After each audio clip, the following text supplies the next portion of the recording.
no more fakes.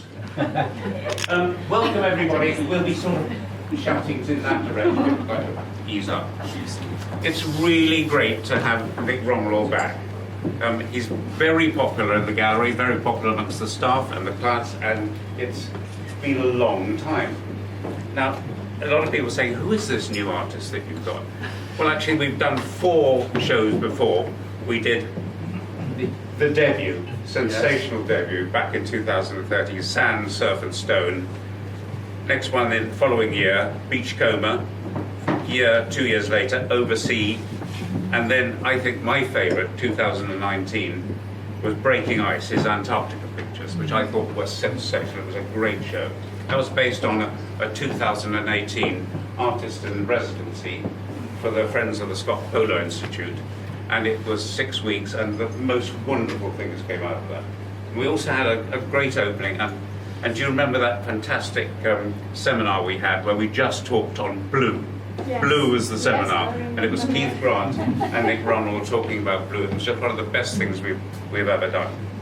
So anytime you want to go back there and take young Keith Grant with you. I would love to go back there, but when I go back there, I actually want to go on a sailing yacht.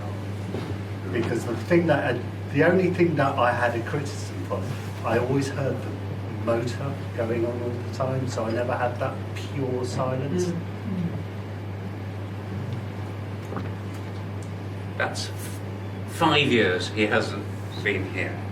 Now, you're a dynamic man, and I said, what have you been doing? And you sent me a list which took a while to read.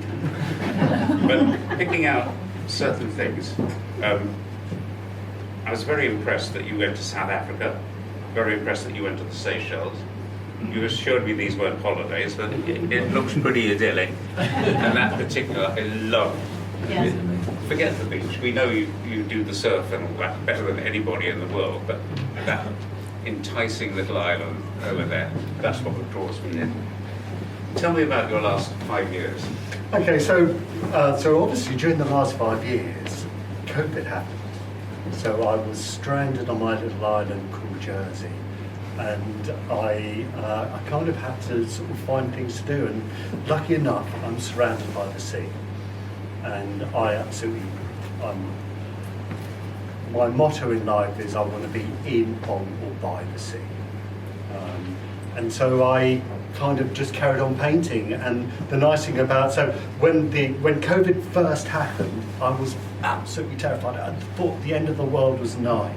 And I just carried on painting, and I was marooned in my house, and I carried on painting. I think no one's ever going to see these paintings, but it's kind of, art is a little bit like therapy for me, so I kind of use it to try and forget about all the anxieties in my life.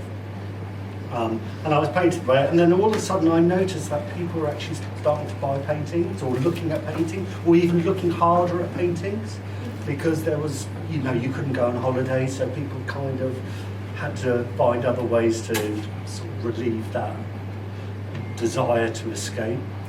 And so I did that, and then my friend Brigitte and I were in conversation all the time, and we were talking about a residency. Just before COVID, Brigitte and Michael had gone to the Seychelles for a tourist volunteer program with Wildlife Act. Wildlife Act is a charity, not really a charity, it's not an NGO, is it? Is it an NGO? It's an NGO which basically helps monitor South African-based animals, and also they have a Seychelles project. And so Brigitte and I was saying, well, I need to get off Jersey. I've been here for 3 or 4 years, and I need to go do something. I just come back from the Antarctic, which was a life-changing experience.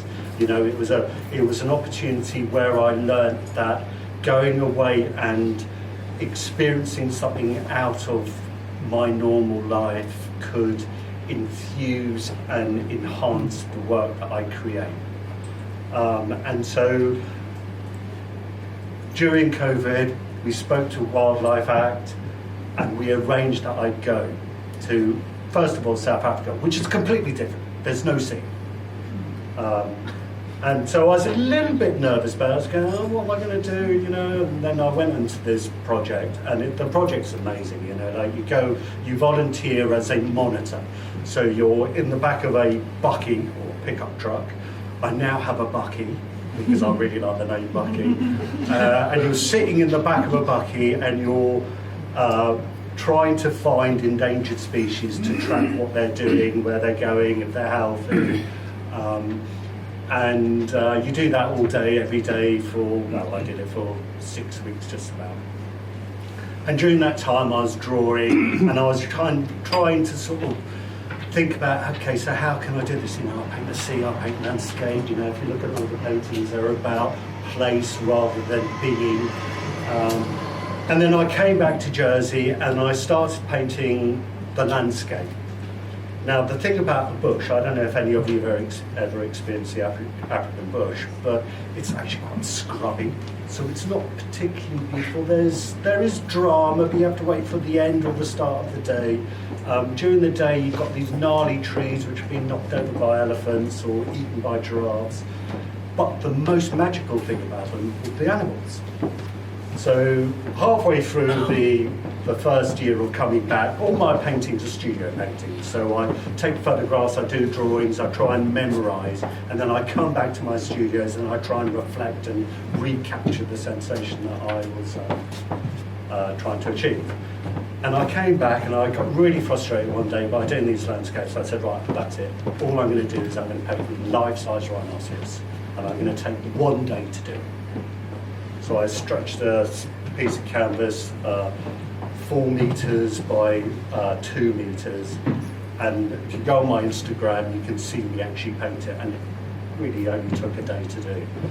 Over a 3-week period, but if you count how many hours.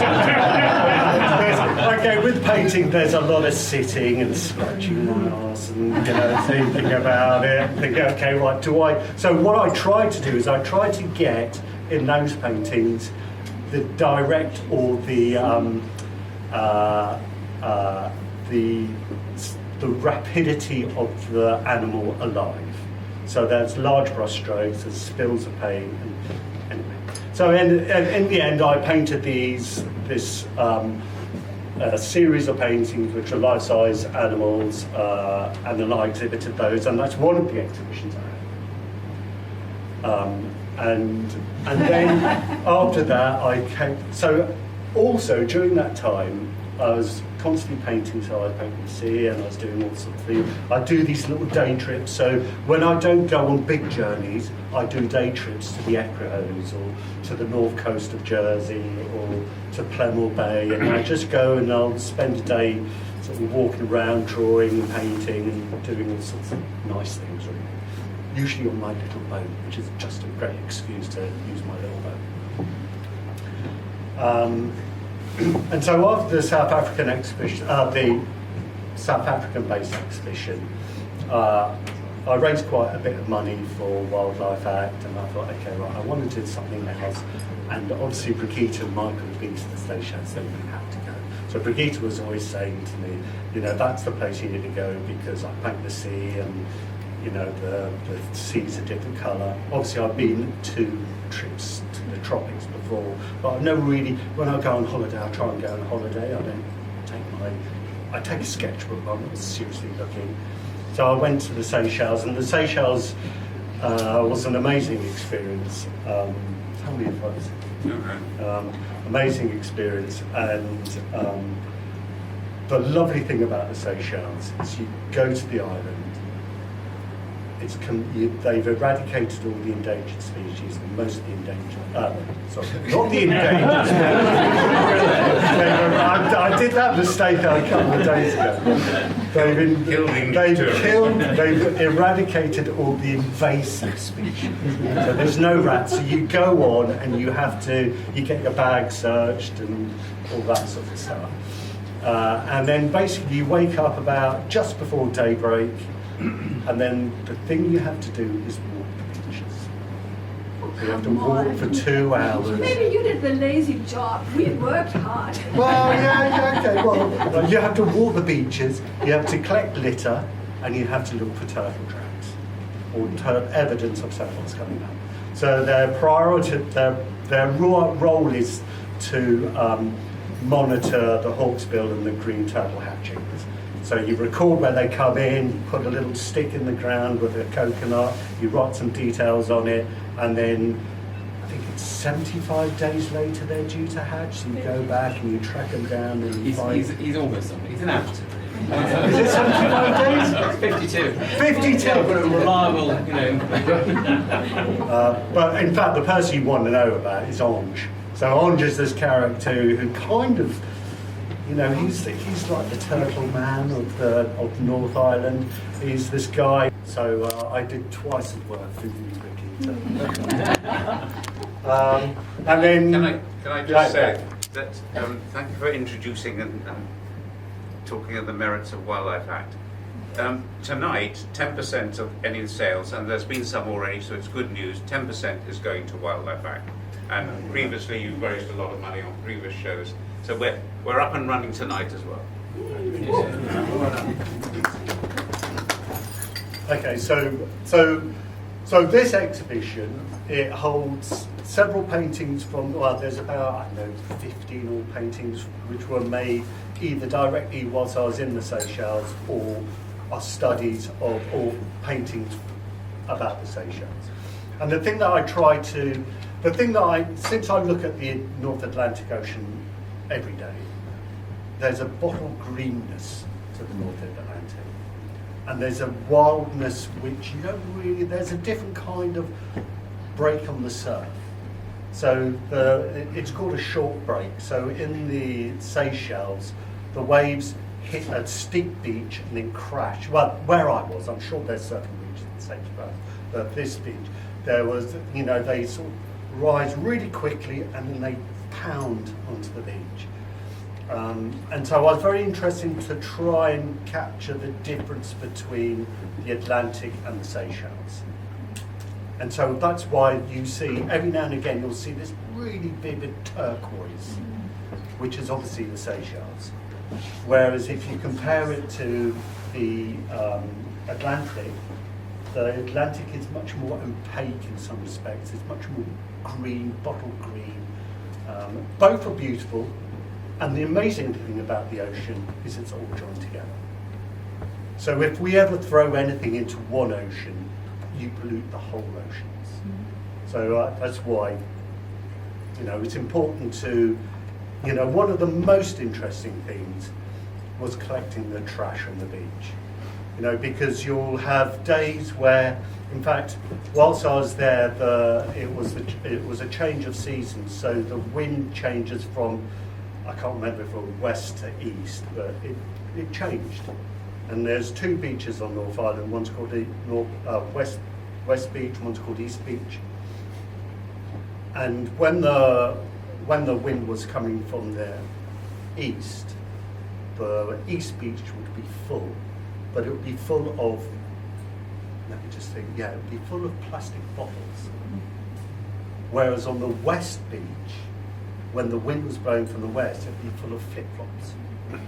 And that's simply because it's closer to Africa. So wherever Africa was, that's obviously a land, and so flip-flops were lost at sea, or lost in the sea. Whereas from the Indian Ocean side, a vast ocean on that side, it was big plastic bottles. It's just very interesting, and all sorts of things you find on the beach. Can I get you onto, away from travelog, just onto a few words about observation and process. When Alexander and I chose this show, it was really enjoyable, and we went for, informed by previous experience, and particularly bearing in mind how we talked about blue to blue or blue in the face, and we really exhausted all talk of your palette and your working method. I'll divert a little bit onto your work. You rather underestimate you don't tell them just how much sketching you do. I thought your sketches in Antarctic were sensational, and it made it all the more interesting when they had you and Keith talking about the same place. There were wonderful differences. Keith stayed on board and produced fantastic monumental abstracts of that sensational place. Whereas you got in amongst it, and they were atmospheric, and you felt the surface of things, you felt the difference that there was in the Antarctica landscape as opposed to Jersey. And a lot of that, you say that you concentrate hard on memory when you do pictures, you think hard about your memories. But you're not looking at a photograph, because these are non-photographic. I think you underestimate how vital your sketching is to you. It weaves in there, and that's what produces these works that are not formulaic. They're of great variety and subtlety. We were struck. I don't know where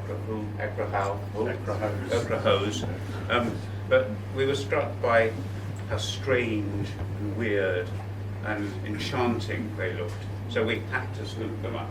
They were just beautiful, otherworldly pictures. You've got great variety. Now, I don't want to make you self-conscious about the working method, but have I touched on something that drives you on? Yeah, definitely. You know, I do a lot of drawing, I do a lot of photography, I do a lot of walking, and then when I bring everything back to the studio, I'm trying to relive the experience, or even, you know, so creating paintings, it's you know, what I have in my head, it's never comes out. It's always born from the physical experience of applying paint to canvas.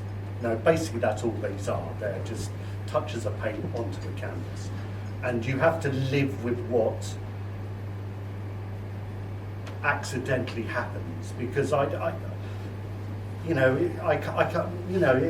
it's very difficult talking about painting, because it's very, you know, and there's quite a few painters in here, and they'll know that it's about the mark that's made, and it's about the knowledge that you have gained to remember or to acknowledge the goodness of that mark. So yeah, so basically I try, you know, and some of these paint takes months and months and months. These big ones take months and months, and they're on my wall for ages. And you know, there's a load of reference materials going beside them. However, if that painting doesn't work, then you know it's not done. It's not finished, you know, and actually that's one of the hardest things. I know lots of artists have spoken about it, but finishing paintings is the hardest thing. You know, I often find with some of these paintings, the last few days I'm fiddling with it, and no one will ever know, because it's not done anything. It's just my sort of, perhaps it's my, you know, my anxiety of what's a finished painting look like. You know, I don't know what it is, but it's actually quite difficult to know when you're finished painting. Usually when I'm really fed up of it, then I can't do anything. Does nobody feeling faint? Does anybody want to ask Nick something about his method, his process, what drives him? How much he likes his dealer? Hello, good evening, Nick Romeril. Saliha, yes. Hey, hello, good evening. Hello. Yes, each of your painting is unique. So, but what makes you go back to the same subject matter? Okay, so everyone needs an excuse to make a painting. So if you're an artist, it kind of almost doesn't matter what you're painting. I just really love blue. And do you know what? I try not to paint it. You know, a lot of these paintings, so in my studio at the moment, I've painted all my canvases brightest red. So I'm trying not to be blue, but I know. I really do know they're going to be blue. And then, so this painting behind PJ, there's some red underneath the paint. And that's the closest I get to keeping a little bit of red. You know, and that's one of the rocks underneath that wave. And so I'll answer your question more concisely. So there's no matter what if you paint the scene or any of these paintings, all I'm trying to do is get a dynamic vision. And so you can look at it and you could almost believe that it's a solid object and that you're there. Or at least, on the worst case, that you see me there. I kind of don't really want you to see me anywhere, but I want you to have the same vision that I had, where you're just sort of in awe of this tremendous world that we live in. Yeah. Yes. Nick, when you were in South Africa, you were on a slightly different mission because you were in the bush. But did you not get to the east coast and the west coast to see the seas? I did a little bit, but only very fleetingly. They're pretty So amazing. I know. I went to, no, not really. So basically my job was to go and sort of work in, so I basically spent quite a lot of time in Perpetually, so just east of Durban, and then up to the Drakensberg Mountains. And then after that, I met a friend in Johannesburg and we went to Cape Town, but I was kind of a bit exhausted. I did go and spend a bit of time in south of Durban, I can't remember, it was quite famous. Port St John, Port Elizabeth, all of those, that Yeah, wild coast. And that area, That but- is just amazing. Yeah, and the sea was amazing, and I did swim in it. But I didn't, by then I was like, oh my God, I'm really knackered now, so I couldn't really. Where did you go back? Yeah, plan is to go back at some stage. So. In fact, one of the things where we've been trying to do is set up some sort of educational program over there. So there's a dream that Brigitte and I have about getting a library bus. So a lot of the schools around the game parks, they're super cool, and they have very few facilities, and so a library bus going around and helping them see what's outside of their own environment would be amazing. It's a trick to get to me. Can I ask you where you're travelling to next? What's going to be on your vision? I'm told that Milton Keynes has been the executive. Right. So I haven't got any plans at the moment, but I'd like to go somewhere. In fact, there's someone here that I want to talk to about that. So we will see. So, but yeah, just keep. It may not be very far. I don't have to go far. You could have a bit of a rest. No. Good, I'm glad to hear. I like to hear about working people. So I haven't worked. So You're very lucky if you do say you're working because you get paid by me at all. So I may pay by cheque. So I haven't up until about 2 days ago, I barely touched a paintbrush for 5 weeks because there was lots of household chores I had to do. And obviously when you're an artist, you kind of when you're working towards exhibitions, everything kind of gets left behind or to work next time. And then this is really boring. But I had to get a new cooker, I had to change I had a little flood. And so all these things just take the time. You think, thank God I haven't got an exhibition to work for at the moment. Because I had all these little chores that I had to do, which would have, talking to each other. I hope there's not an insurance here.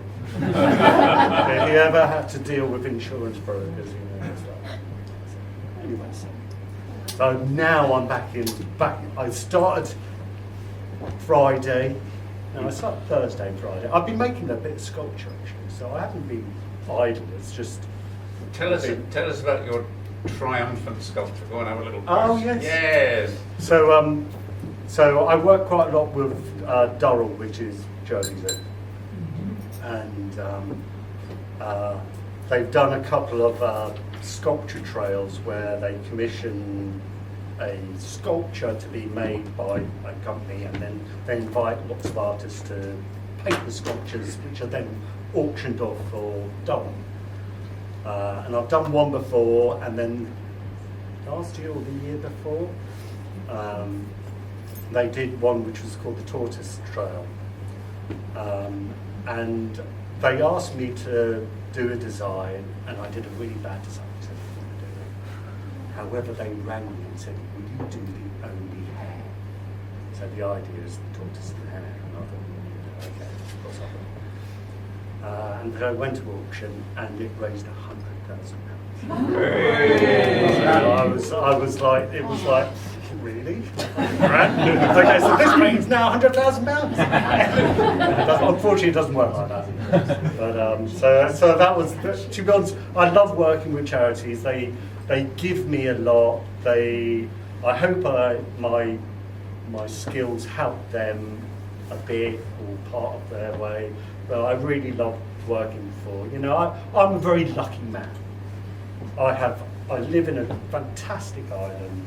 I've got a job which gives me freedom to do a lot of things that most people probably couldn't do. And I earn a bit of money, so I'm all right. So, I'm a very lucky man. So if I can give things back to organisations which I trust and believe in, then it's a good way to do life. And what we can give you, Derek, Nick, yes. Have you been to Namibia? I think not. No. But it is Why, you're going to take me? well, maybe, but it's a remarkable country. I don't want to take up the evening talking about it, but we support a rhinoceros reserve there. And you talked about rhinoceroses. I know South Africa too. My daughter's done some rhinoceros tagging in South Africa. But Namibia has a lot of very interesting coastline, sand dunes. Sounds perfect. Rocky desert, tropical stuff in the north. It's a remarkable country, and it has 3 million inhabitants, which is considerably less than every other African country. So you might want to think about. Well, if you've got a contact, that would be. So to be honest, one of the things I'd like to do is I would like to go to a desert. Because I think Namibia is. I think a desert is. There's something about a desert which is almost the opposite. Well, it is the opposite. Is it the opposite to the sea? Where it's a much. It's a different. And you can see I paint the sand dunes in Jersey a lot simply because their dynamicism, the colour, the way white is affected by the environmental light. So when it's the sunset, you get this pink sand, and when it's bright light, it kind of gets flat. So I'll send you a couple of desert pictures and whet your appetite. Or better still, the contact. That too. I've got a question from over here. Hello. Hello, Todd. When you paint, they smell very good, these big paintings. And I just wondered how important a sort of feeling of smell, or when you're painting a picture like that, when you have a constant noise in it, because the noises in them are very different. There's a sort of assonance going, or a sort of synesthesia going on in the paintings, which, how important is that? Well, obviously, when I'm making these paintings, I'm trying to relive the experience that I experienced firsthand.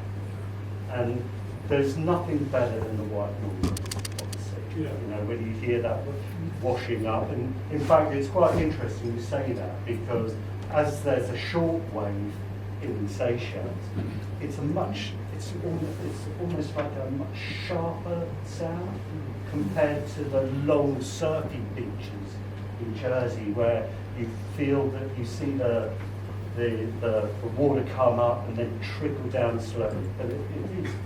When you paint like that, and there's this sort of sound going on, it's the same sort of sound for each painting. It sort of lulls you into a state where you're very much in the zone. I hope so, yeah, definitely. And then obviously some of these, so the North Coast, these 2 or 3 paintings here, I was painting a cliff formation. I'm out on a boat there, so it's super calm, and so there's almost no noise. Okay, you're kind of hearing the lapping on the boat, but it's very calm. You don't get to the coast when it's calm. So yeah, noise is an interesting one. I don't think much about noise. And smell, it. Yeah, thank you. Yes. We heard, I read somewhere that you lived on a reef 9 miles south of Jersey for a Yeah. while. Do you want to just tell us a bit more about that? Okay, so that was, so the start of my residencies, well, so when I was at art school with Tom Haddon, I won a travel scholarship to go to Mexico when I was 22, something like that. So I went over to Mexico. I thought, this is a great way to make art. It's a real way to infuse your creativity. And then, so when I went back, so in '96, I went back to Jersey to have my family. One of them's over there, Danny Romeril, yay! and the other one's not here, but he's just about to go to Japan. So they're both. And in 2006, so there's a little archipelago called the Minkies. It's my favourite place in the world. Okay, it's a small island which is the same size as a football pitch at high tide, and at low tide it's about 4 by 3 miles in little groups of islands. So you can't walk 4 to 3 miles, but the landscape opens up, and it's an incredible environmental site. You know, it's a Ramsar site, so it's protected. And I've been going there for little holidays with a friend, and I said to my mate, I really want to just go and maroon myself for 2 weeks on this island to make a series of paintings.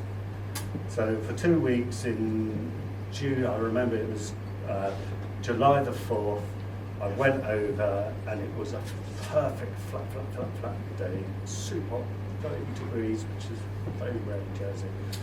And as I was taking my little boat in, I had dolphins following me, and sort of moored up and got into my little cabin.